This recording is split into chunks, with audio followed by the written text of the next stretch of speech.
오늘은 사랑을 많이 받은 사람이 건강하다, 사랑을 많이 받은 사람이 건강하다라는 제목으로 하나님 말씀 증거하도록 하겠습니다. 오늘 요한일서 3장 13절을 보십시오. 형제들아, 세상이 너희를 미워하여도 이상히 여기지 말라. 세상이 너희를 미워한다, 이렇게 얘기를 합니다. 세상이 크리스찬을 미워한다라는 얘기입니다. 그래도 전혀 이상하게 여기지 말라, 그렇게 성경은 말하고 있습니다. 우리가 사회생활을 하면서 어떤 때는 사기를 치는 사람도 있고, 거짓말을 하는 사람도 있고, 또 수없이 많은 잘못들을 하는 사람이 있습니다. 그럼 사람들이 비난을 하죠. 그런데 그 사람이 예수 믿는 사람이라는 것이 드러나면 일파만파입니다. 불을 확 지르는 것 같이, 기름을 뿌리는 것 같이 일파만파로 퍼져나가고 엄청나게 공격을 합니다. 그 사람이 또 직분자다 그러면 더 말할 것도 없죠. 그 공격의 강도는 엄청나다는 것입니다. 특별히 그리스도인들에게만 그렇습니다. 크리스찬들에게 더 심하게 비난을 합니다. 여러분 그런 말 들어봤습니까? 불교도가 왜 그래? 말하기도 이상하네요. 그런 말 안 해요. 잘. 유학자가 그러면 되나? 뭐 이런 얘기 못 들어봅니다. 근데 예수 믿는 것들이 왜 저래? 이런 말을 참 많이 합니다. 왜 그런가? 성경이 이상히 여기지 말라 그랬습니다. 이유가 있다라는 말입니다. 왜 세상이 그러느냐면 우리 교회 안에 있는 논리, 이 논리가 은혜거든요. 세상은 은혜를 싫어하기 때문에 그렇습니다.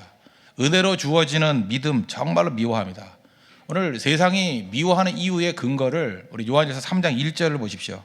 보라, 아버지께서 어떠한 사랑을 우리에게 베푸사 하나님의 자녀라 일컬음을 받게 하셨는가. 우리가 그러하도다. 그러므로 세상이 우리를 알지 못하면 그를 알지 못함이라. 여기서 어떠한 사랑이 뭡니까? 값없이 주시는 십자가의 사랑, 은혜의 사랑, 이유가 없다는 것입니다. 그 이유 없는 사랑으로 말미암아 하나님의 자녀가 되었습니다. 우리가 그러하도다. 진짜 그렇다는 거예요. 그런데 세상은 그것을 용납을 못하는 겁니다. 말이 되느냐, 이게 싫은 거예요. 그래서 세상이 우리를 알지 못한다는 것은 하나님을 알지 못한다. 이 안다라는 것은 인정이거든요. 세상이 우리를 인정하지 못한다, 그 얘기는 세상이 하나님을 인정하지 못한다, 그 얘기가 똑같다는 것입니다. 세상은 믿음을 모릅니다. 은혜를 모릅니다. 하나님을 모릅니다. 그래서 그 자체의 논리를 도저히 이해할 수 없다라는 거예요. 그래서 뭐라고 얘기합니까? 이해가 안 되니까, 이걸 용납할 수 없으니까 예수 믿는 사람들은 맨날 죄 짓고 십자가 붙들고 용서해달라 그러면 용서받았다고 한다. 그게 다냐? 뭐 이런 식이에요. 영화도 나왔죠. 미디앙 뭐 이런 거. 뭐 십자가 붙들고 예수님의 십자가의 보혈의 피로 죄사함 받았다 그러면 다냐? 그것이 그 다냐는 거예요. 도저히 받아들일 수 없다. 그래서 특별히 믿지 않는 사람들의 시각을 이렇게 갖습니다. 예수 믿는 사람들이 무능해 보입니다. 나 자기 할 일은 안 하고 십자가 붙들고 용서해달라고만 매달리냐? 그게 싫은 거예요. 또 하나 한심해 보입니다. 그따위 것을 믿고 있느냐. 그리고 그 다음에는 위선적이고 가증스러워 보입니다. 죄는 죄대로 다 지어놓고 용서 이렇게 쓰니까 이 위선적으로 보이죠. 가증스러워 보이죠. 이 얘기 전체는 무슨 얘기입니까? 사실은 세상이 그리스도인들을 미워한다기보다도 그 은혜를 미워하는 겁니다. 그리스도인을 미워한다는 그 뿌리 속에 뭐가 있느냐면 그 하나님의 십자가의 논리 그 자체를 미워하고 있다는 것입니다. 그러니까 세상이죠. 세상은 은혜 싫어합니다. 세상은 공평을 좋아해요.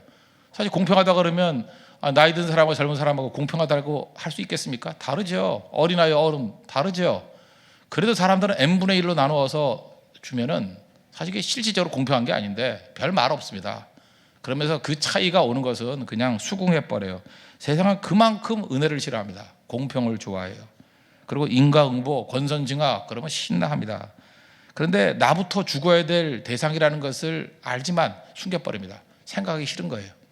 그러나 세상의 모든 것들은 인과응보로 돌아가기를 원한다. 만약 그대로 돌아간다 그러면 여기서 살아남을 사람이 누가 있습니까? 다 죽어야 되고 다 심판 아래 서 있어야 되는데 예수님 믿지 않으니까 그걸 인정하기 싫은 거예요. 그래서 예수 믿는 사람들이 눈에 가십니다. 꼴 보기 싫은 거예요. 은혜 붙들고 나가는 거. 일종의 보면 영적인 열등감 이렇게 말할 수도 있다는 것입니다. 그건 심지어 신앙인 속에서도 있어요. 은혜 붙들고 나가면 싫어요. 그게 어떤 예수 잘 믿는 사람이 얘기입니다. 어렸을 적 얘기를 들어본 적이 있습니다. 어렸을 때 얘기입니다. 신앙 좋은 사람이에요. 어렸을 때 자기 친구가 있습니다. 친구가 있는데 어렵게 살고 가난하게 살지만 신앙 붙들고 든든하게 살아가는 사람이었습니다. 특별히 어머니도 잘 믿는 분이었습니다. 그런데 어머니가 지병으로 인해서 투병하다가 돌아가시게 되었습니다. 어머니가 돌아가시면서 유언을 남겼습니다. 유언이 정말 멋진 신앙인 어머니의 유언이에요. 절대로 어려움이 있더라도 교회 떠나지 말아라. 예수님 떠나지 말아라. 이렇게 유언을 남기셨어요. 근데 그거 붙들고 이제 굳굳하게 섰다라는 거예요. 이 친구가 볼 때, 그죠? 자기 친구가 저렇게 어머니 어렸을 때부터 잃어버릴 때 상상만 해도 충격스러운 거예요. 아니 나의 어머니가 돌아가셨다 그러면 난 도저히 견딜 수 없어. 그 상황에서 나는 혼자 설 수 없어. 이렇게 이제 생각만 해도 두려운데 그 친구가, 그 어머니 돌아가신 친구가 믿음으로 굳건하게 서 있더라는 거예요. 그리고 다른 사람에게 얘기하더라는 거예요. 어머니의 유언의 말씀을 듣고 나는 예수님 떠나지 않고 교회 떠나지 않겠습니다. 그래서 흔들림 없이 신앙생활을 하더라는 거예요. 그리고 또 공부도 열심히 잘하더라는 것입니다. 그러면 친구로서 뭐라고 얘기해야 됩니까? 야, 너 참 대단하다. 어떻게 그렇게 큰 어려움과 고통을 다 이겨냈니? 난 내 믿음이 부러워. 참 존경스러워. 뭐 이런 식으로 접근해야지 옳은 거 아니겠어요? 근데 마음 가운데 무슨 마음이 생기냐면 믿음 안에서의 견고함이 얄밉더라는 거예요. 저 얄미운 놈. 저 어떻게 믿음 붙들고 흔들리지도 않아? 그러면서 묘한 시기심이 생기더라는 것입니다. 이 사람 예수 잘 믿는 사람이에요. 근데 그 입에서 뭐라고 나냐? 옛날 얘기지만 너 엄마 돌아가셨는데 제사도 안 드리냐? 그 얘기했다는 거예요. 믿는 사람이. 그래서 제사 안 드려 그랬더니 넌 나쁜 놈이야, 불효자야, 그럴 수 있니? 그래서 자기가 욕을 했다라는 거예요. 무슨 얘기입니까? 갑자기 믿는 사람이 불신자의 논리로 공격하는 자기 자신의 모습을 보게 되더라는 거예요. 우리 묘합니다. 예수 믿는 사람들입니다. 예수님의 논리, 예수님의 말씀으로 무장돼 있잖아요. 근데 어떤 사람이 꼴 보기 싫고 미워지면 그거 다 내팽개 쳐버리고 세상의 논리 붙들고 와서 공격하고 있는 나의 모습을 발견하게 돼요.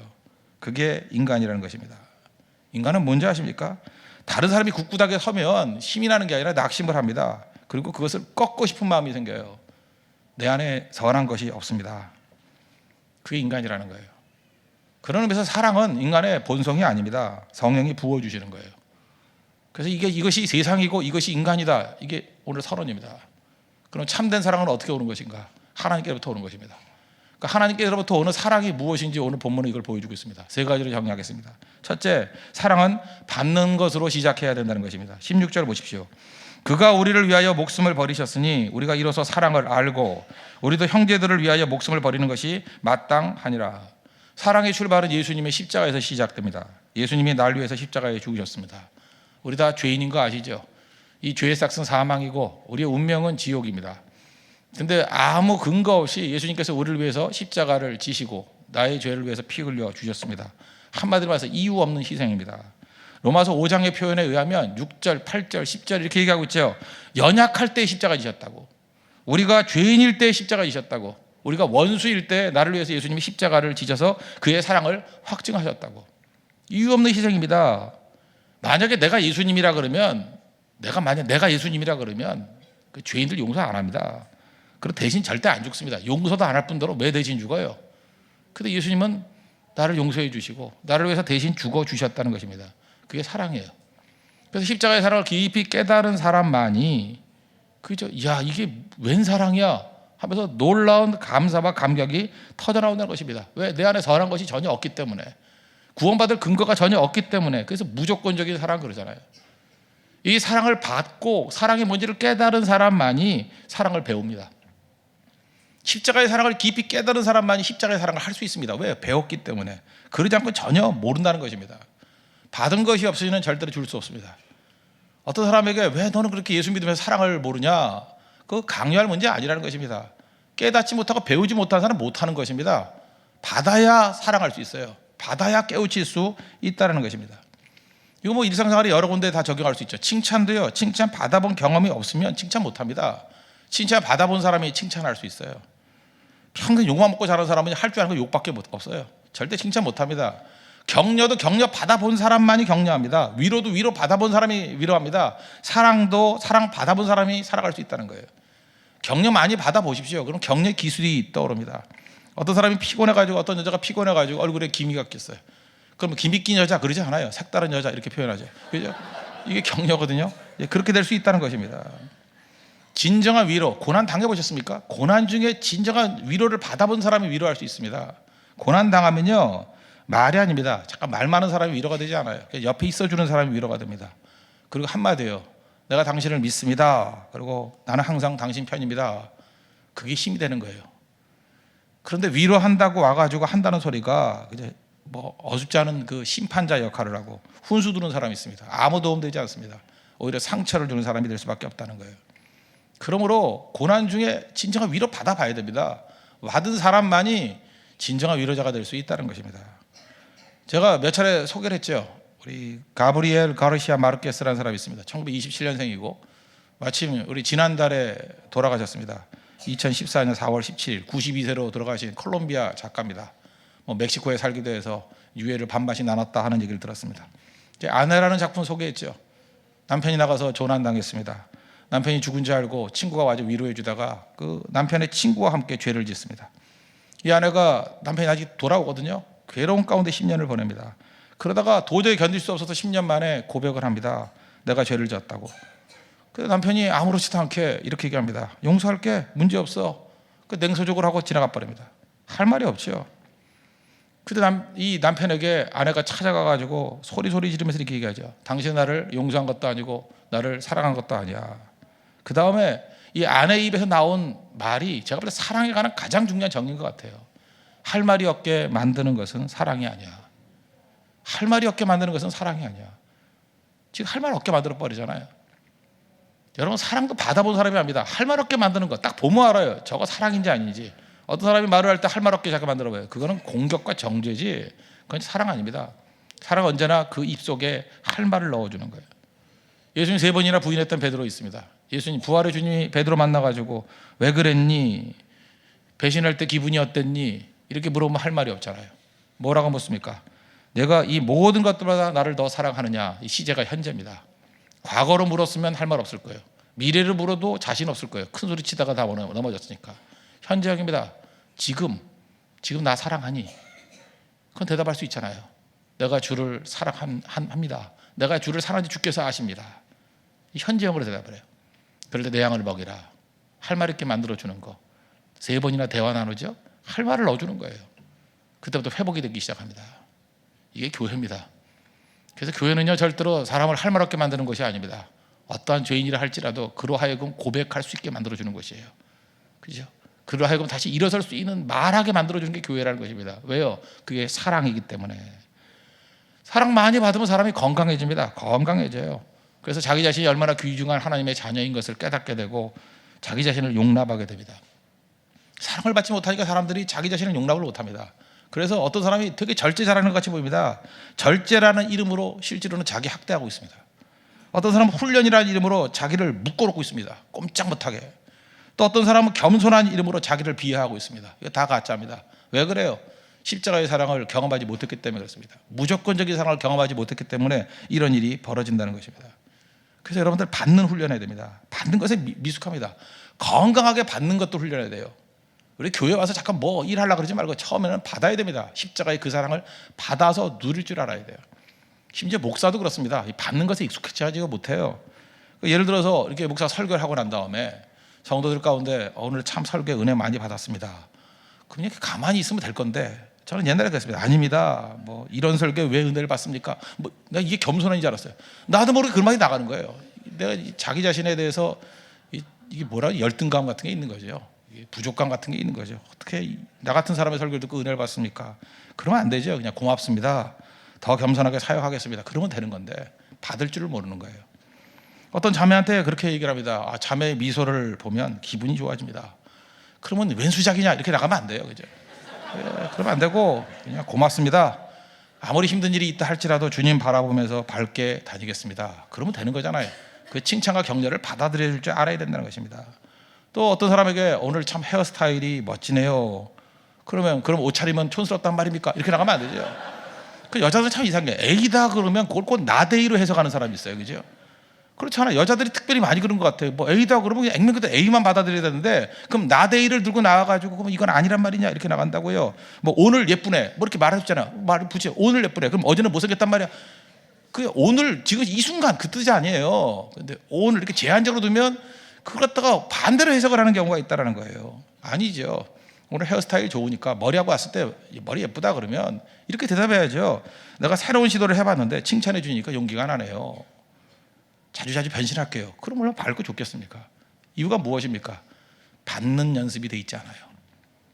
잘 사랑을 받을 줄 알아야 된다는 것입니다. 그래야 건강해질 수 있다는 거예요. 이유 없이 주시는 예수 그리스도의 십자가의 사랑을 받으십시오. 그러면 건강하게 받고 건강하게 받은 사람이 줄 수 있는 능력이 임하게 된다는 것입니다. 오늘도 여러분의 자아가 건강하게 회복되는 은총의 시간 되기를 축원합니다. 두 번째로 참된 사랑의 특징은 무엇이냐? 사랑은 느낌이 아니라 행동이라는 것입니다. 18절을 보십시오. 자녀들아, 우리가 말과 혀로만 사랑하지 말고 행함과 진실함으로 하자. 많은 사람들이 이렇게 생각합니다. 사랑은 연습 훈련이 아니고 그냥 성품이라고 생각해요. 또 사랑은 뭐 의지 이런 건데 그게 아니고 그냥 그 감정이나 느낌, 감정적 느낌이라고 생각할 때가 있다는 것입니다. 사랑은 느낌이 아닙니다. 만약에 사랑의 대상이 느낌이라 그러면 느낌 좋지 않은 사람은 사랑 안 해도 돼요? 여러분들 딱 보면 이렇게 느낌이 다 좋은지 아십니까? 여러분들 스스로가 딱 보는 순간에 느낌 좋은 사람 몇 명 없어요. 다 느낌이 안 좋아요. 이렇게 보기 싫어요. 내가 왜 이렇게 얼굴을 보고 설교를 해야 되나 이런 느낌이 받을 때도 있어요. 그죠? 느낌이 다 좋은 게 아니라는 것입니다. 착한 외모를 가진 사람 그게 있지만 다 그런 건 아니잖아요. 부드러운 성품을 가지고 나이스한 사람 그 몇 명이나 되겠어요. 만약 이들만 사랑한다 그러면 우리의 사랑이 얼마나 제한적이 될 수 있겠습니까? 어떤 사람은 그렇게 해요. 이게 대상을 제한해서 느낌으로만 얘기를 해요. 그래서 너는 환하게 생겼대. 어쩌란 말이에요? 그러면 환하게 생겼대요. 자기중심이죠. 자기중심. 생각보다 자기중심인 사람은 굉장히 많습니다. 어떤 사람이 자기 아내한테 전화를 했대죠. 이 고속도로를 달리고 있는데 이 차가 이렇게 역주행하고 있다고, 큰일 났다고. 그래서 빨리 신고하라 그랬더니 그래서 한두 대가 아니고 100대가 넘는다고. 무슨 소리인지 몰라요? 지가 역주행하고 있는 거예요 지금. 근데 사람 그래요, 그죠? 다 자기중심이라고 100대가 넘게 역주행하고 있대요. 빨리 생각하면 자기가 잘못했다는 걸 알아야 되는데 그렇지 않아. 인간은 자기중심적이에요. 그래서 항상 자기를 중심으로 해가지고 내가 좋고 나쁘다 느낌 이건 사랑 아닙니다. 그런 의미에서 사랑이라는 것은 행동입니다. 선택입니다. 그래서 말과 혀로만 사랑하지 말고 뭐라 그랬어요? 행함과 진실함, 행동이라는 거예요. 우리 많은 순간에 옳은 말을 하면 자기가 옳은 줄 알아요. 옳은 것을 좋아하면 자기가 옳은 줄 알아요. 그렇지 않습니다. 행해야 됩니다. 내가 행하는 게 되게 중요한 거거든요. 제가 누누이 말씀드리는 예증 하나 있죠. 제 제자 중에 한 사람이었는데 지하철의 분노 제가 이렇게 제목 붙여서 글도 쓴 적이 있는데 인천에 사는 형제였습니다. 형제였는데 그러니까 지하철 전철 종점에 가까운 쪽에 있는 곳이에요. 그러니까 빨리 가서 아침에 타면은 자리에 앉을 수 있습니다. 근데 겉멋이든 청년들 그렇죠. 헤드폰 끼고 어슬렁어슬렁 걷다가 자리를 놓쳤어요. 그래서 서서 갑니다. 중간에 할머니가 탔답니다. 지금까지 이렇게 경로석이 완비 안 됐을 시대 얘기입니다. 근데 그 젊은 사람이 눈앞에 있는데 양보를 안 하더라는 거예요. 계속 5분 10분 쳐다보는데 화가 막 치밀어 오르더라는 거예요. 그래서 간신히 참고 왔대요. 저한테 와가지고 질문합니다. 목사님, 무엇이 하나님의 뜻입니까? 가만히 참는 것이 하나님의 뜻입니까? 아니요 소리를 질러가지고 혼내는 게 하나님의 뜻입니까? 제가 그랬어요. 네가 제일 나쁜 놈이라고. 이유가 뭐냐면 왜 남의 특권으로 너의 의를 이루려고 그러냐. 이 사회의 문제가 뭔지 아십니까? 많은 사람이 그래요. 남의 특권을 가지고 나의 의를 이루려고 그래요. 남의 특권이거든요. 잘 보세요. 그 사람이 자리에 앉고 있는 거 일종의 자기의 남의 특권 아니에요. 그 사람의 특권 아니에요.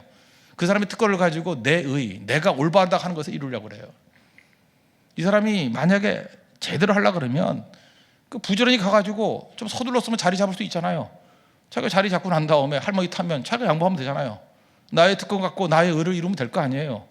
별 문제 없는데 자기가 게으르고 자기가 겉멋부리다가 다 놓쳐버린 거 딴 사람이 갖고 있는 것을 가지고 물론 그 사람이 해야 되겠죠. 근데 그걸 하니 안 하니 하면서 자기가 심판자의 입장에 놓여 있는 거 우리가 지금 그럴 때가 얼마나 많습니까? 이게 다 가짜라는 거예요. 사랑은 행동하는 것입니다. 내가 할 수 있으면 내가 해야 된다는 거예요. 많은 순간에 섬기지 않는다, 구제를 안 한다, 성결을 안 한다 남 탓하지 마시고 내가 하면 되잖아요. 하나님께서 우리에게 많은 부분 주시지 않았습니까? 내가 준 거 가지고 하지 않으면서 왜 남들을 욕하냐고요. 도선 안창호 선생님이 지금부터 100년 전에도 똑같았는가 봐요. 막 젊은이들이 남 탓을 했대. 누구 때문에 안 돼, 누구 때문에 안 되고. 네가 하라 그랬잖아. 네가 하라. 왜 할 수 없습니까? 이미 내가 가지고 있는 거 가지고 다 할 수 있는 것들이 많은데 거의 80% 이상 내가 할 수 있습니다. 남 탓을 한다는 것입니다. 잘못된 거죠. 마틴 루터, 종교개혁가 마틴 루터가 이런 얘기를 했어요. 돈 지갑에 회심 없이 진정한 회심 없다. 이건 헌금에 관한 얘기도 될 수 있지만 이건 삶 전체에 대한 얘기가 될 수 있다는 것입니다.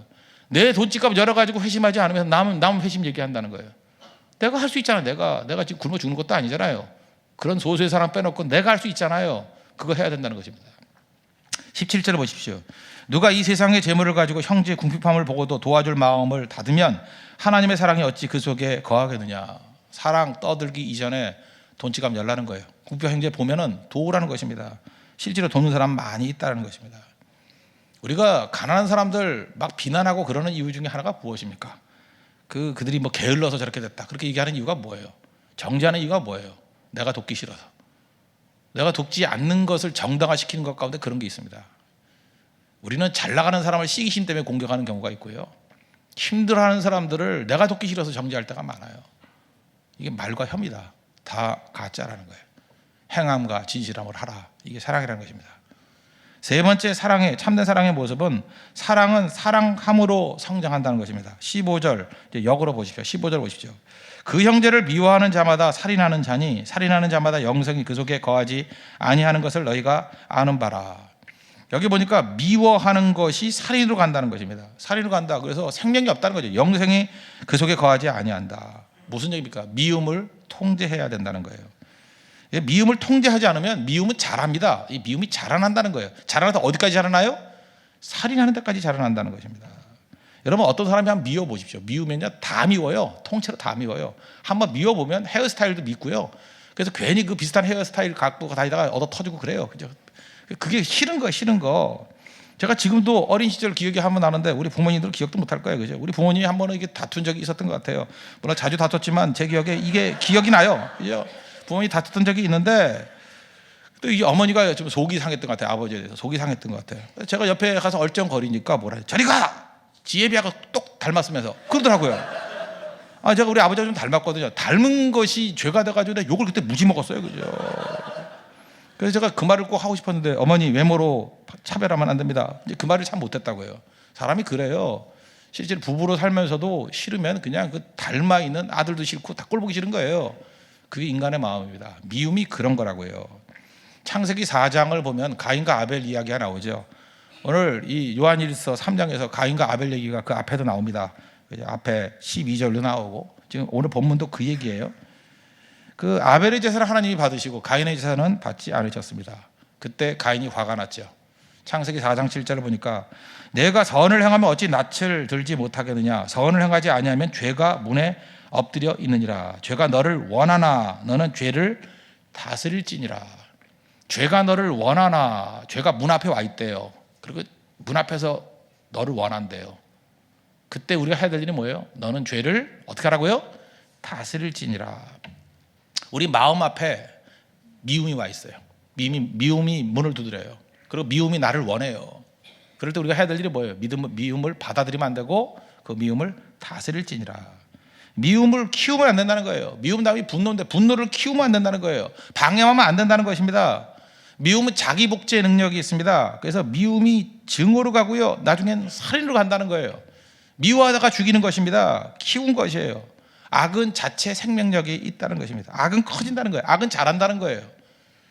그래서 마귀가 우리를 하여금 처음부터 살인하라 그러지 않아요. 미워하라 그래요. 잠깐만 미움을 부추기는 세력들이 있어요. 미움, 증오, 분노, 그 뿌리에 마귀가 있습니다. 심지어 그리스도인들이 처음부터 살인하라 그러면 할 사람이 누가 있어요? 근데 미워하라 그러면 동참해요. 분노하라 그러면 동참해요. 그걸 또 의분이라 그래요. 의분 그러면서. 그러니까 마지막에 뭐예요? 살인으로 간다는 것입니다. 마찬가지로 사랑도 마찬가지라는 거예요. 사랑도 자체 생명력이 있습니다. 큰 사랑 하루아침에 되는 게 아니에요. 사랑도 씨앗입니다. 씨앗 자란다는 것입니다. 작은 거 하면 자라서 나중엔 어마어마한 십자가의 사랑 같은 이유 없이 주는 무조건적 사랑까지 갈 수 있다는 거예요. 사랑도 자라는 것입니다. 여기서 할 수 있는 거 뭐예요? 우리 많은 사람들은 큰 사랑 하면은 그죠? 큰 헌신하면 많은 사람이 주목합니다. 야, 저런 분이 다 있나? 저런 사랑의 화신이 다 있나? 하면서 박수 쳐줍니다. 근데 작은 사랑은 반응하지 않거든요. 그러나 잊지 마십시오. 지극히 작은 사랑, 한 번의 격려, 한 번의 중보기도, 작은 씨앗들, 그걸 하면요 사랑이 사랑을 낳는다는 것입니다. 그래서 작은 사랑부터 하라는 거예요. 한번 미워하는 거 꺾어버리고 기도하고, 한번 그죠 이게 따뜻한 손길을 내밀고, 한번 따뜻한 허깅을 해주고, 따뜻한 격려를 해주고, 그게 잘한다는 거예요. 이게 사랑의 속성입니다. 그래서 성경은 그러잖아요. 믿음이 믿음을 낳는다고. 로마서 1장 17절 보니까 그죠 그 믿음으로 믿음에 이르게 하나니. 믿음이 있지 않습니까? 그럼 믿음이 또 자라서 믿음으로 이르게 한대요. 믿음이 믿음을 만든다는 것입니다. 또 사랑이 사랑을 부르고, 말씀이 말씀을 부르고, 기도가 기도를 부른다. 잊지 마십시오. 사랑은 지극히 작은 것부터 시작해서 성장하게 된다는 것. 사랑의 씨앗을 뿌리고 사랑의 열매를 거둘 수 있는 하나님의 거룩한 백성 되기를 축원합니다. 그러므로 우리 안에 아까 서두로 돌아갑시다. 우리가 사랑이 없다 그랬죠. 우리 인간 속에는 세상이 우리를 미워해요. 사실 믿는다고 하면서 우리 속에서도 이렇게 선한 것이 하나도 없습니다. 어떤 사람이 믿음으로 견고하게 서 있으면 그것이 보기 싫은 거예요. 그것 때문에 우리가 마음이 상처를 입고 또 얄밉고 공격하고 그러는 것들이 우리의 모습이라는 것입니다. 예수님께 나가야 사랑이 있습니다. 예수님의 사랑을 많이 받고 받은 사람만이 사랑할 수 있습니다. 그리고 말과 혀로만이 아니라 행함과 진실함으로, 그리고 작은 사람부터 신찰함을 통해서 사랑이 자라날 수 있는 하나님의 거룩한 종 되기를 축원합니다. 보다 자리에서 일어나겠습니다. 당신은 사랑받기 위해 태어난 사람 찬양하겠습니다.